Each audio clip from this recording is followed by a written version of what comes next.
Come and join us today as we show you 6 different water parks in Central Florida, and we're going to go over our favorites and what is unique to each of them. And this doesn't include the Disney ones. Sometimes they change up which ones are open and we have not been with the kids. And maybe one day we'll check those out. So the first one we're going to start with is Island H2O Live, which actually is near the Disney parks in Kissimmee, Florida. It is 17 acres and part of Margaritaville Resort Orlando. There's 20 plus attractions, 8 slides including drops and raft rides, a wave pool which includes movies usually on like Fridays, Saturday nights, and they have 2 different kids areas. They do run sales, so it is pretty cheap. I would say $50 or less depending on the time of year, so it is pretty affordable to come here. And the slides are super fun. Some of them are intense. I would say though that the slides are a lot shorter than some of the other water parks, but this one is really cool. It's one of our favorites, is the rainbow one. It's just really pretty to look at while you're going down. And one unique thing to this water park is actually you get a wristband when you check in. It's kind of like the Tapu Tapus at Volcano Bay,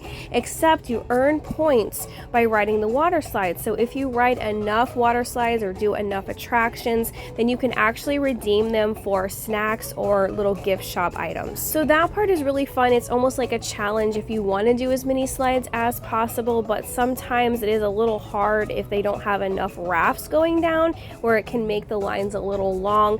But it is kind of a small water park that is really chill to enjoy, and if you go during the off season, it hasn't been busy at all. And the lazy river is really cute too. I like the ambiance of this water park. It's pretty nice for the price. And if you're in the Kissimmee area near Disney, I would say especially if you have little ones, you're gonna enjoy it. Typically kids love anything to do with water, so you can't go wrong here. And besides the 2 kid areas, they have a place here where you can play basketball or do a little obstacle course. So next up is Daytona Lagoon. If you're over in the Daytona area, this is an option here. It also has other things like an arcade, laser tag, mini golf, go-karts, and then the water park. So there is a lot to do to make it last all day here. I'm not going to say it's our favorite water park. I felt like some of the areas looked a little bit more dirty than others, but they do have sales. They have things on Groupon that you can save money with, and the kids still had fun. We've covered other arcades and amusement centers that have all these other attractions minus the water park, so I'll link that down below. But Daytona Lagoon has a lazy river, a wave pool, kids area. I want to say they have about 5 different water slides, and then they also have a few in the kids splash zone. The lazy river was probably my least favorite, just because you can see kind of how dirty some of the walls are, and then you can see the cars going by. Again, it's not the worst water park ever, but we still enjoyed it, and you get what you pay for with these cheaper places. Of course, Daytona has the beach right there, so you don't always have to go to this water park since you are going to have the ocean, but they also have shopping. We have covered the new aquarium that's over in Daytona, as well as the Bucees, but we do hope to cover the Daytona International Speedway. That's next on the list. But if you want a place in Daytona that has a little bit of everything, this is a place to stop at. The third water park here is Adventure Island. That is over in Tampa, and it's actually part of Busch Gardens, Florida. I believe I saw tickets around $65. I'm sure they have different packages depending on how many of the parks you're going to, and it is 30 acres. There is over 10 different water slides. I have to say they are pretty thrilling and longer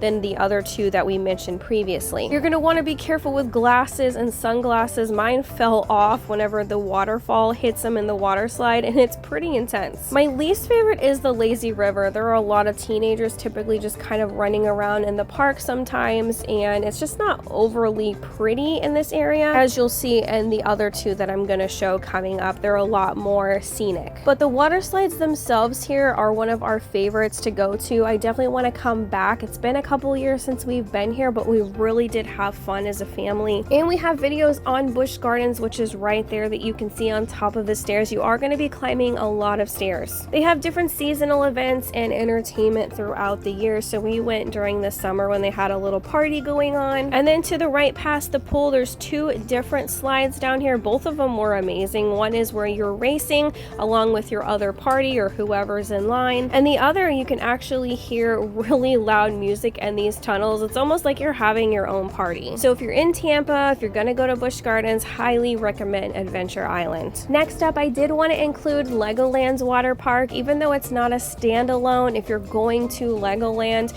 it is a lot of fun to stop by. It's going to be a little bit smaller. I'm going to say I couldn't find it online, but I'm going to guess about 10 acres because Adventure Island is about 30 acres and this is definitely smaller than that. But if you're going to visit Legoland, it's about a 150-acre theme park and we love it there. So you probably are going to want to visit the water park if it's hot in Florida. It's good for about a half a day. I recommend hitting Legoland for a minimum of 2 days if you're going to stop by and do these water slides. And just a heads up, the sidewalk here gets really hot. There were 2 we hadn't done because of the height requirement being 48 inches, but the other 2 we could do with the kids previously. And one unique thing is you can actually build Legos. Of course, in the water park here, they have it to where you can make your own boat and then you race it down this little hill here. Plus, they have Legos in the water, like in the lazy river and in the wave pool, that you can build and just play along with other kids, which is one unique thing to Legoland. The 5th water park is Aquatica Orlando, and it almost ties with the last one, which is Volcano Bay. I'm going to spoil it,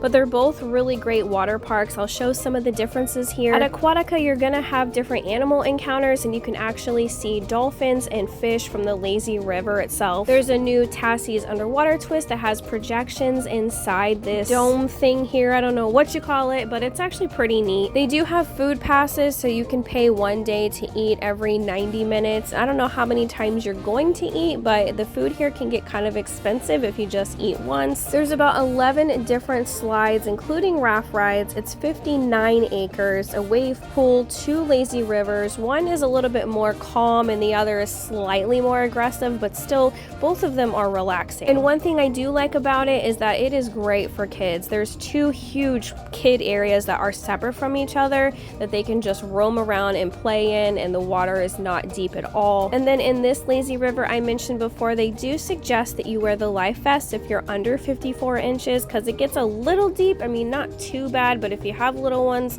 they're going to want to wear it. And of course, they have a really good wave pool. Kids always love those. The water slide that goes through the actual dolphin tank, it's a neat idea, but unfortunately you can't actually see anything, so that is kind of a bummer. But you can pay extra for animal encounters just like you can at SeaWorld and Discovery Cove. We've done a few of them between dolphins, flamingos, so I will link those down below. And they do have a nighttime event, AquaGlow, which we've covered before, which is a lot of fun and lower crowds. And they are bringing it back again this year, so we'll be covering it again. Hopefully it is the same as last year because it was a lot of fun at night. And some of the lazy rivers had some pretty neon lights all around. And speaking of nighttime at water parks, Volcano Bay is finally doing that too, so we'll be going there soon. And finally, our favorite is Volcano Bay. Still love Aquatica, but this is our absolute favorite. Volcano Bay is 53 acres, and one unique thing is you get these little tapu wristbands, which does get you in line to the more popular attractions, but it also interacts with things around the park. They also have a chill lazy river, and then they have one that you need a life vest on because it is more intense. You go through the 200-foot volcano there. It even has a drop slide, which I have not done just because I do not prefer getting any wedgies. The food is decent, it's okay, but it has better food, and the ice cream is the best. They have a special flavor there that I highly recommend getting. And this is the more intense lazy river. It just feels like you're in a brand new place. It feels secluded. It's just like you're on your own little paradise. And they have one of the best aqua coasters. There's nothing else quite like it. It's magnets that pull you through the water slide, and even though you get sprayed in the face quite a bit, it is a rush. I think it would be hard to do every single water slide at Volcano Bay, but it could be done. There's about 13 water slides here versus 11 at Aquatica, but both have some great slides. And in the lazy river with the big volcano there, you can hear the drums going and the waves will go off every so often. And we got this view here staying at Cabana Bay, which I highly recommend if you're gonna go to Volcano Bay. It's just steps away from the water park. I hope this video was helpful. We cover all things theme parks as well as outside the theme parks in Central Florida. Let us know if there's anything else you'd like to see and comment down below with any questions. Stay up and hit subscribe for more videos. Go to our channel, subscribe. Hi. Click these 2 videos next, the top one being where we went to Discovery Cove and swam with the dolphins, and the bottom one being AquaGlow, which is a nighttime event at Aquatica. Thank you so much for watching.